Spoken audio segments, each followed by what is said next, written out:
Thank you all very much. Thanks for coming back after lunch. You know, continuing on the theme of telos, we're going to spend a few minutes going through about 9 references, looking at the natural history and the behavior of the European wild rabbit, which is Oryctolagus caniculus, the New Zealand white rabbit. And we'll be looking at that to frame an approach to social housing rabbits. We'll also be reviewing a 70-person ACLAM diplomate survey about successes, disappointments, and contributors to both specific to social housing rabbits. And then we'll land where, at least for the University of Rochester, where we are with our social housing, which our ICOOC has accepted. And we reevaluate every 6 months truly just to see if there's something new in the literature. So I really hope this year will be the year of the rabbit, especially related to peer review publications. And I know ALAS is going to have a fair number of social housing presentations. And unfortunately, I won't be able to attend those, but I'm really curious about the one with the buck urine spraying the does, if you haven't seen that. So don't miss out on that. You know, pairing monkeys is easy. Kate Baker, we need your help. Pairing monkeys is a lot easier than social housing or pairing rabbits. And we've all been struggling with this ever since the guide, the 8th edition, came out with some new expectations. I won't be reading all of this, but I'll be highlighting a lot of the blue that's on the slides. But the 8th edition of the guide, really looks at single housing as an exception, and you can have justification for single housing, as we all know, based on experimental requirements and vet-related concerns, which could include incompatibility and aggression. And we need to keep reviewing these exceptions to the program. The guide also goes on to say that appropriate social interactions among members of the same species are essential. And we need to consider if animals are naturally territorial or communal and how they should be housed. And an understanding of the species' typical natural social behavior is critical. So when you're developing any kind of social housing program, really got to go back to the literature, and you can frame your approach looking at the literature and being able to explain your rationale based on the literature, based on your own experiences, which may not be all that comprehensive, and based on other institutions' experiences as well, which was the approach we took at the University of Rochester. We have a relatively small rabbit program, but whenever we do have rabbits, we've been plugging away at social housing, and I'll include some of our approaches there as well. Not all members of a social species are necessarily socially compatible. That's important to remember for rabbits. And I think we all know that there are different life stages with some animals. Just like Joe mentioned this morning, tigers are solitary by nature unless they're receptive to breed. Polar bears are kind of the same way. And if you force them when they're usually not tolerating each other into a confined experience, you may be disappointed. So we really got to factor in the natural history of our animals, considering all of their life stages and where it's appropriate to social house, considering the constraints that we have as well. And risks of social incompatibility are reduced. Of course, we all know if they're raised together as young animals. And in fact, working in the zoo world, we found that's a powerful tool as well. You can rear tiger cubs together, lions together, which are very social, but where the males might not be. But you can rear these young animals, and they'll be compatible later in life. And we found that this is true for rabbits as well. But recognizing that incompatible individuals need to be separated. So I have nine references, and interestingly, a lot are from the 50s and 60s, a ton. I was really kind of surprised that there's not much in between. And most of these came from Australia, where they were studying these European wild rabbits in really large spaces, 2-acre pens plus or minus. So something that I really enjoyed Joe's reference to how many mouse cages are in, let's say, 2 acres, And I didn't have time to do the math, but it's a tremendous amount of space with most of these studies describing the complex relationships that these animals have with each other. So this is a very useful reference describing establishment of this wild colony, first breeding season and second breeding season. You might notice that some of these points are highlighted in blue. Those are going to appear later on as a summary, so we might have some lessons learned there as far as framing in our social housing strategy. This particular one had almost a 2-acre enclosure. It was in Australia. They started with 9 rabbits, and they had a 1-to-1 male-to-female ratio in this almost 2-acre enclosure. And by the second breeding season, they had 67. And they recognized, of course, a rigid, linear, inherited hierarchy of dominance. Males have their linear hierarchy, females have their linear hierarchy, and to establish those, they have severe, vicious fighting. Severe, vicious fighting. And some of the manuscripts I was reviewing had some pretty cool pictures of these airborne rabbits going at it. I can't underscore enough severe, vicious fighting. And these territorial advantages, of course, it's all about reproduction. You want to figure out what motivates them to do this. It's all about carrying on their genes. However, there's some good sound bites here where there's mutual toleration of grazing bunnies. And then the 4-month-old males get chased away by their dads. And that's about when they would sexually mature. The same author describes severe injuries due to burrow possession, and that's male on male and female on female. Dominant bucks would always attack a buck. They would pull these animals out for some procedures experimentally from the 2-acre plot. And whenever they would return a dominant buck back, whoever was taking his place, there was a major battle. And so it went out of sight. Every day's a new day for some rabbits. I think that it was, of course, a battle. And having called many of you who social house rabbits, some of you have a 2-hour rule, a 4-hour rule. So once you take one out, you have to start all over again if it's an adult. And something that's cool that I think will be an interesting tool for us is that all of this aggression is diminished at the end of the breeding season, in between breeding seasons. And that happens to be in Australia, December through February. And December through February, they have a really long daylight cycle. And that might prove to be a useful tool for us, as it seems like that's the peaceful time for bunnies in the wild. Here's another article that describes more effects on density and season and population increase. So this were 3 groups of rabbits in 3 outdoor enclosures. The 3 enclosures were 2 acres, almost an acre, and about half an acre.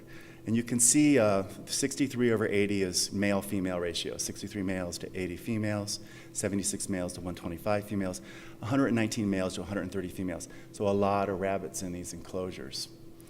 And the social pressures were absent December through February.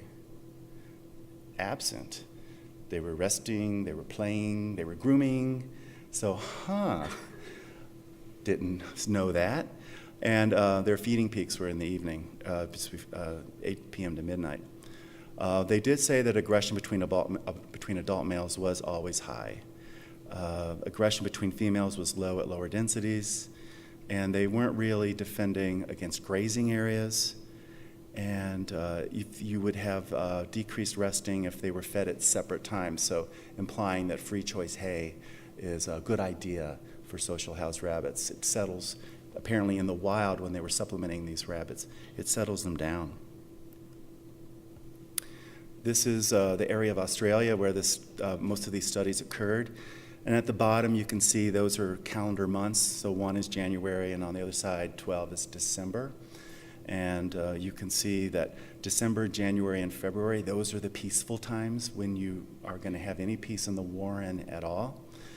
And it just so happens those are long daylight hours, 15 light, 9 dark.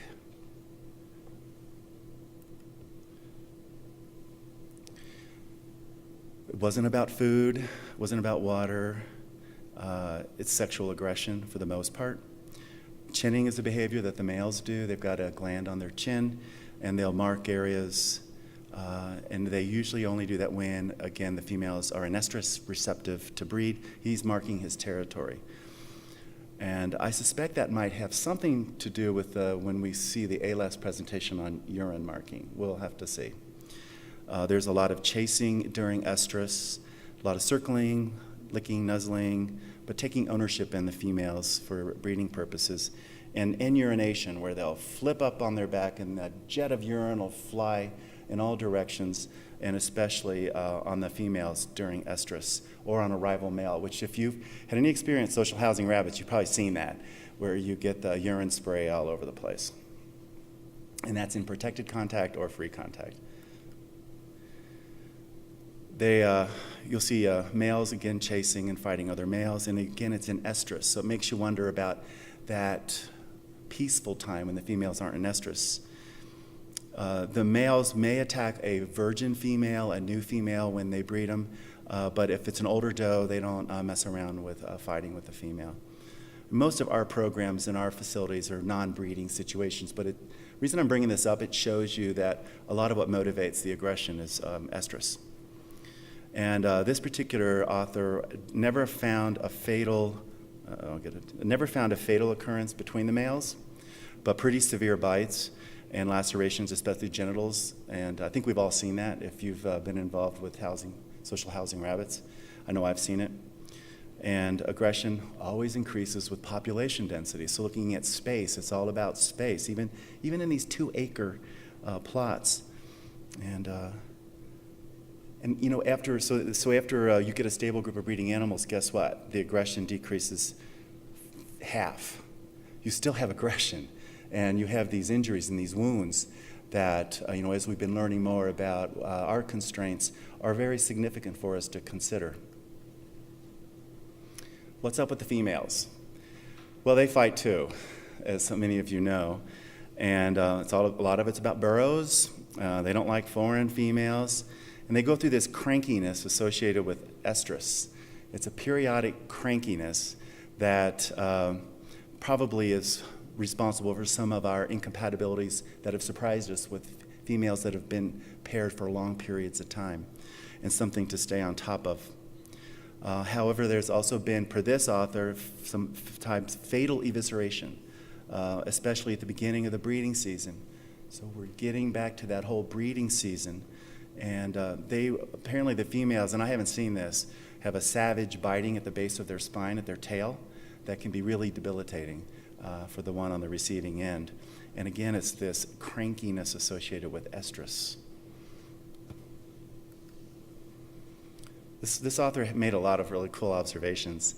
And the December through February months are still, again, key. And animals that were associated with each other during the months before the breeding season, which were those months, they developed strong bonds of acquaintanceships, males and females.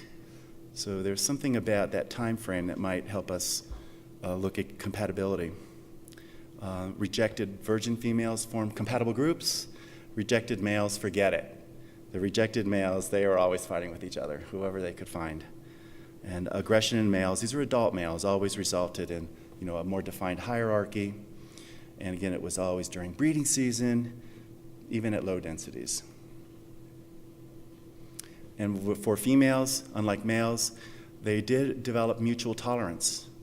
And I think that's where we're seeing some of these females that get along together as adults, that they are mutually tolerant of each other. And those have been some successes others have experienced, and that's probably why. And they form these bonds with a low rate of fighting. This other author has a similar observations on penned animals, and these were a variety of species, New Zealand white, slopped crosses, and they used castrated males though. And I know some Canadian facilities have been castrating males, and that's something that I think many institutions are concerned about doing when you're looking at replicating the work, but it's a powerful management tool, I've been told. We haven't done that yet. But they had females and castrated males, and they also had some older animals, penned rabbits at 2 to 3 years old, and then caged rabbits at 5 months old. The agonistic, the fighting, the biting, the chasing, it was seen in the 2 to 3 year old penned rabbits, females and castrated males, but it was only 2.5% of their behavior. So that's not so much. So then you have to use your judgment about where you draw the line. Now that's a pretty small square foot per rabbit, 2.4 to 4.4 square feet per rabbit. And they saw more problems when new rabbits were introduced. Now we know that most of the caging is just 3 square feet if you're around the 3 kilogram weight range. Then a pattern you'll see in another article is that the stereotypic behaviors were really limited to caged rabbits. And it was 6.3% of their behavior. And these comfort behaviors that we all like to see, sneezing, stretching, yawning, 41% of the pen rabbits had that behavior, where it was less often in the single-caged animals. Here's another one on farmed and laboratory rabbits. There's a lot of information on the meat industry for New Zealand white rabbits. That's really what their big job is for the meat industry. And there's lessons learned, and the meat industry is really focused on cost-effective management of animals. But the Europeans have been looking at welfare and how rabbits are housed for the meat industry as well, trying to look at social housing where possible. So this was intensive husbandry with these farmed animals, and the does and bucks are single housed for breeding purposes. The does were on that long light to dark cycle, and I was curious about that. And they have a fattening period from weaning to 85 days of age where they fatten them. So up to about 12 weeks of age is when they raise these. And they can be in mixed groups or litter mates. It doesn't seem to matter. They fatten them up for slaughter. And they were trying to look at how these weanlings would do in what they call a colony cage, which is still pretty small, but they were social housed, very barren environment. They were still unable to do the things we like to see rabbits do, pretty small caging. And they had very small floor space per rabbit. So they did see the same stereopathies you'd see. They saw some male-to-male aggression, and they concluded that group housing males was impossible due to aggression. And that group housing adult females, there was intense competition and fighting for nest boxes. Yet another European wild rabbit article. This was a 14-year study. Can you imagine that? A 14-year study with wild European rabbits on 5.4 acres. 5.4 acres, and on average they had 24 males and 36 females on those 5.4 acres. And they saw what many of the other authors were seeing in these big open spaces. Both males and females have separate linear rank orders maintained by intense fights. And that their peak activity was just before sunrise. Latrines. I've been curious about people who've been able to use latrines, especially in large social housing. So this was on the Isle of May and the Firth of Forth. Isn't that great? The Isle of May on the Firth of Forth, east coast of Scotland. I had to practice that a few times. It's a 3-year study, and they had these dung hills or dedicated latrine sites. They would also indiscriminately defecate throughout their pastures as well. But it turns out that these latrine sites are really a pheromone communicator option, and that rabbit odors come from several key places on the rabbit. One is that submandibular gland where they do the chinning, one is in the urine, and one is the anal gland, and it's passed through their feces. And all of these latrine sites were visited in the evening and typically in the high breeding season too. So a very busy place. And if they had novel feces placed in the latrine sites, it got very interesting for everybody, and everybody kept defecating more in that latrine site. Which I'm thinking might be an interesting tool for social housing if we are looking at cost-effective ways to maybe manage a group of rabbits. Here's another one. And this was in laboratory cages. So somebody did a 24-hour ethogram with New Zealand white rabbits in cages that were not so big, males and females, and they were 8 to 13 months of age, and these were all single-housed. And so the most common behavior they saw in these single-housed animals, and the reason I'm bringing up single-housed is because we've got to also look at, the welfare cost of single-housing animals compared to social housing. But 43% just kind of laid around, dozing. And again, the mature males, they did that in-urination, jetting urine off in all directions, especially if they were adjacent to other males. And all of them had stereopathies, repetitive hair chewing, bar chewing, head weaving, pawing. They called it boredom and cage frustration. So the welfare concerns that this author had was inability of the animals to perform natural locomotion, which we've been concerned about all along, even with our new cage dimensions. Can a rabbit really hop forward, and how many hops can they go? And is that good enough? We've got our standards, but we are looking critically at do they really meet the welfare of the animals? And here's another one. This was the meat industry again, and they had the 1 to 4 month fattening period, and started out with young animals, and they always slaughtered them at 12 weeks. So they never saw problems because they were always slaughtering them before they became sexually mature. And a solid conclusion that I agree with here is that the social behavior of our domestic rabbits, our New Zealand white rabbits, corresponds largely to that of their wild counterparts and ancestors. I don't think we can get away from that. I think we've been seeing that. We've got to remember it and honor that. This is a great article by Joy Minch and company, and I believe Annie Valukas, who's doing the urine buck spraying article, is a student of Joy Minch. Then in a summary, a summary that just again revisiting multi-sex groups, up to about 20 adults and several breeding pairs, and we've already gone through the dominance hierarchies. And they had a goal to look at rabbits paired and single-housed in conventional cages, and not a lot of enrichment. They had 9-week-old female New Zealand white rabbits paired and 4 single-housed in cage for 5 months. Only 1 pair had to be separated at the end of the study for fighting. And they concluded that there was a beneficial effect of pair housing and that it decreased abnormal behaviors and increased locomotion. And I've been on the phone a little bit.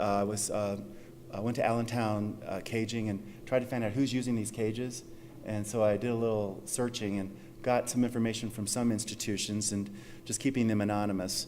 But this one report back I got was they had male and female rabbits. They were 4 months old. They're not litter mates. They were very territorial.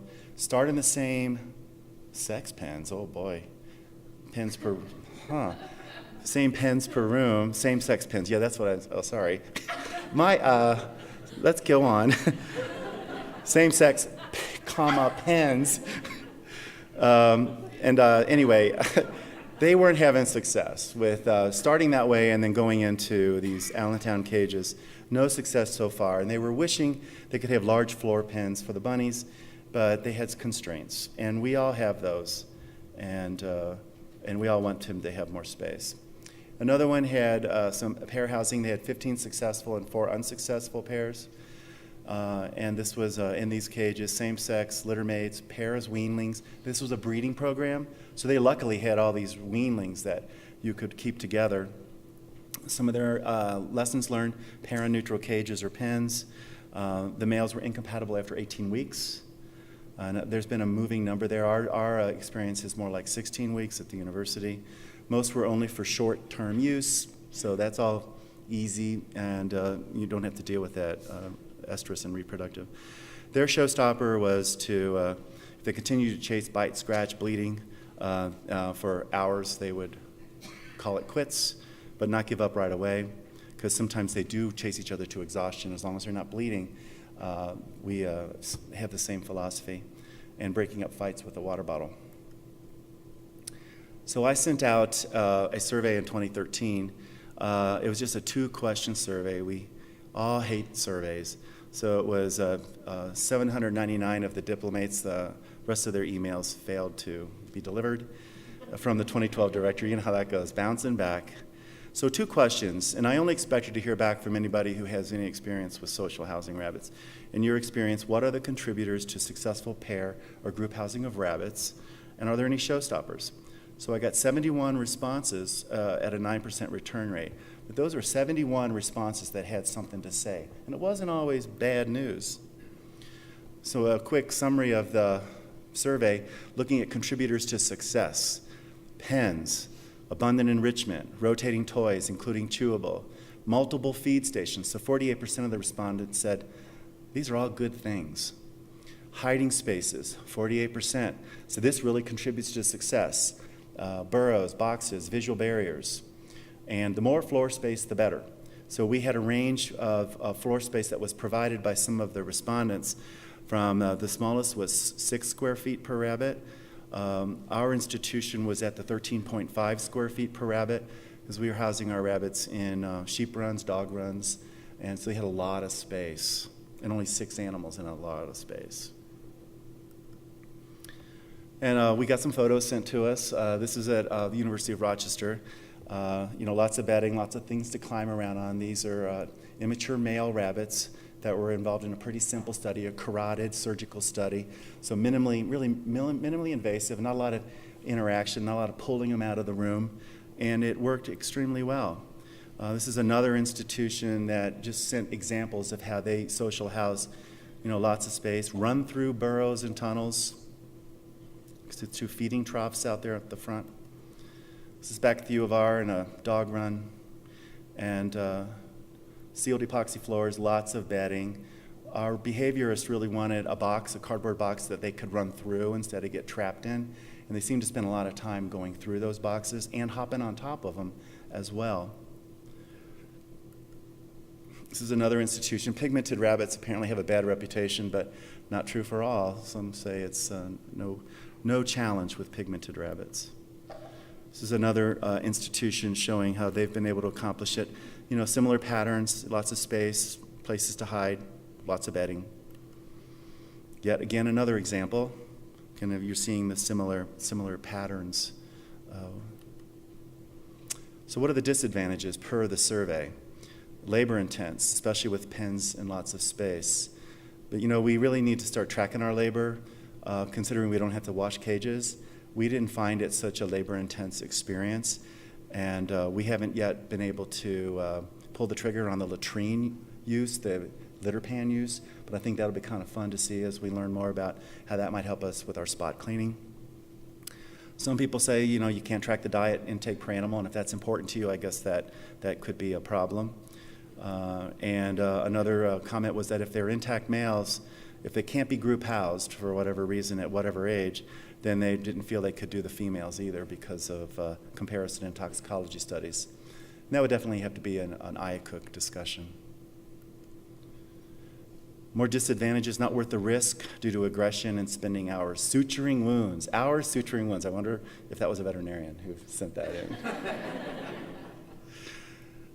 It wasn't this veterinarian, but we've had to suture wounds. So over time, they all fight regardless of sex. Reintroducing to a group after experimental procedure increases risk of incompatibility. As we all share more information, we're all saying the same thing pretty much. And we really need to have a forum to share all this info. So I've got a lot of quotes here, and that's a male that's been castrated, which is a pretty common occurrence with fighting male rabbits, especially mature male rabbits. So as soon as juvenile males become sexually mature, they castrate each other, a complete disaster. I will never try again. And you can see how that's disappointing, and if you see it over and over again, maybe there is a lesson learned. Mature males, again, castrate each other. Housing 3 males in a highly enriched pen worked well, but when he tried it at the next facility, it was a disaster twice. Can you imagine going, I've got a lot of experience with this. It's going to work, really. It's going to work. And twice it failed, and who knows what the variables were there. That's why we really need some formal studies like Kate Baker has been doing with primates. We're desperate for that kind of information. So somebody else said 6 months is a showstopper, and the pigmented rabbit story.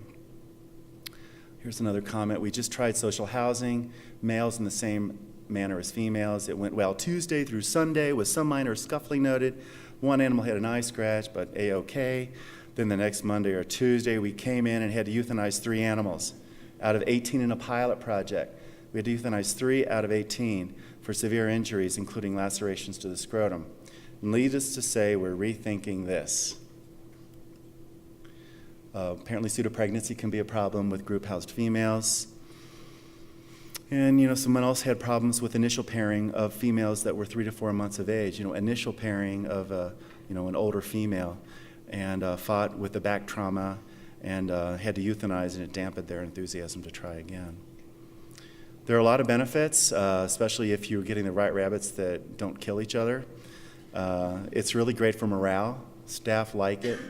They go in and sit with the rabbits. The rabbits approach them. It's pretty awesome. They're not hard to catch. They jump on your lap. It's all PPE appropriate, believe me. They become very friendly. And more quotes here. Some people are real champions of it, and such champions. Maybe some of you are in the room. 20 years of experience, social housing for polyclonal antibody producing, over 100 rabbits at a time. No showstoppers. We found that rabbits are easier to handle and actually bleed better than those housed individually in cages. Now, these are adult females that probably have mutually bonded, like they may do even in the wild. But nothing's perfect there. And then here's a really promising comment about someone observing astonishing behaviors that they've never seen before. Animals resting together, jumping, running. In general, much more animated than single-house rabbits. It's such a good thing to see. Good group housing provides enormous behavioral benefits, even with the mishaps. Once we did it, it made me feel guilty that we had single house for so long. So the survey conclusions were it's possible to social house rabbits. It's got some benefits. Younger animals are more successful, either sex. 6 to 15 weeks is what the survey was saying. Survey says 1.4 to 3.6 kilograms. So again, younger animals are a lot easier. Maturation in both males and females increased risk. For males anyway, there's histologically mature testicles at 13 to 18 weeks. And that seems to be the time frame where you might start running into trouble with male incompatibility. Intact females, much higher success than males. And litter mates increase success. But there are vendor constraints. Some of the vendors can house weanlings for only such a period of time and smallerish numbers, and they can't really house 6 weanlings same sex for you very easily given their constraints. But there's a lot of effort from vendors to try to help us succeed, at least with litter mate social housing. Pens that are big make a lot of difference. Greater than 6 square feet per rabbit with many hiding spaces, barriers, visual barriers, shavings, lots of enrichment, ever-changing, many food, water opportunities, and then considering the operational cost, the per diem impact has to be factored in. Contributors to success, females were awesome, younger the better, small weight, young animals, it's all correlated. Never pair males unless castrated was one comment. Castrate before 6 to 10 weeks of age. And you may be able to house castrated males with younger castrated males. Litter mates, again, same sex, easier. And vendor paired siblings, easier. Side by side protected. Still you get the in-urination going on. Just looking at it a little differently in a pie chart. You can see pens are good, hiding areas are good, immature is good, space is good, females are good, and then you get a little bottom there on litter mates and vendor paired. So these are all social success stories, and you can see where, as you're framing in an approach to social housing, you need to consider these. Real quickly going through the review of the literature, social behavior does correspond to the wild counterparts. This severe fighting with hierarchy of dominance, severe injuries due to male on male, female on female, inter-male adult fights were fatal but pretty severe, female aggressions periodic, crankiness associated with estrus, sometimes fatal, which I've never seen, severe injuries due to fighting, dominant bucks always attack the other buck when he's returned. Once compatible group of females established, then you have a pretty good time, except for that crankiness and eagerness to defend burrows. Again, the non-breeding season, December through February, seems to be key with the Australian summer. And aggression between males, adult males, always is high during breeding season, even at low densities. There is an association with those months, and some rejected females from the group are compatible. Same, but not with males. They're fighting, and they do develop mutual tolerance. The females do, which I think is where we've had some success with females. And we've covered the agonistic fighting, biting, chasing, which you would expect to see in animals that are social housed, but it depends on what's your acceptable rate. And stereotypic behavior you're going to see in single housed animals. Free choice food, if group housed, slaughter at 12 weeks. And latrines are useful for olfactory communication. So where are we in the University of Rochester? This is, I just put a little acronym up there, Symposium on Social Housing of Laboratory Animals. SOS, OLAW. Distress, hello. Distress, hello. But so where are we? How we're handling this at the U of R is all of our animals so far really, and all that we plan to use in the near future are juveniles. And so we got it pretty easy with 6 to 16-week-old animals. We're trying our best to always get litter mates. We're starting a new look at this next week with another program. Social house, same sex in the room, relatively easy. You got to keep watching the males though, because even at 16 weeks we've seen aggression, and we just monitor them. And I know some have seen more than just aggression.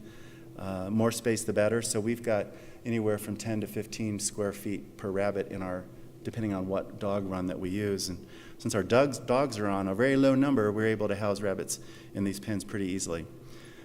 Females, if we had females coming in that were older, or if we were growing females up from our juvenile program, we would look towards mutual bonding. We haven't had to experience this yet, and monitor for aggression. And again, more space the better. So we're committed to looking at using pens for the adult females as well.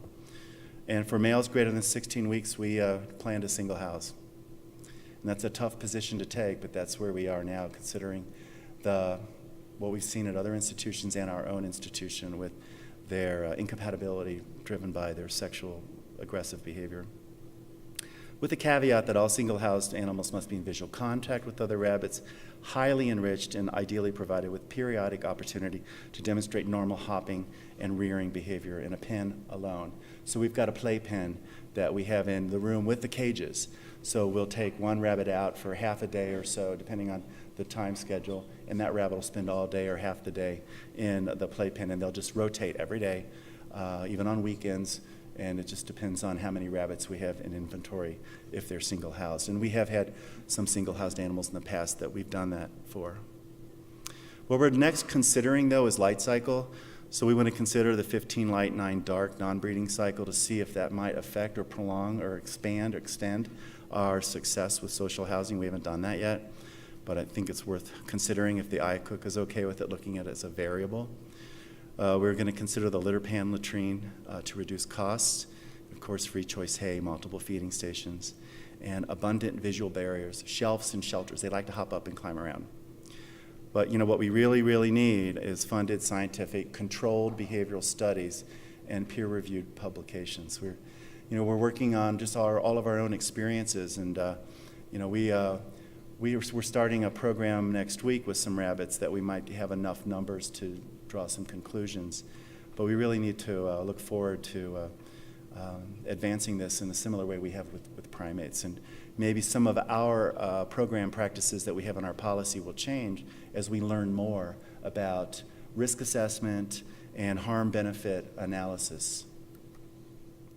So happy social housing, guys. Thanks a lot for your attention.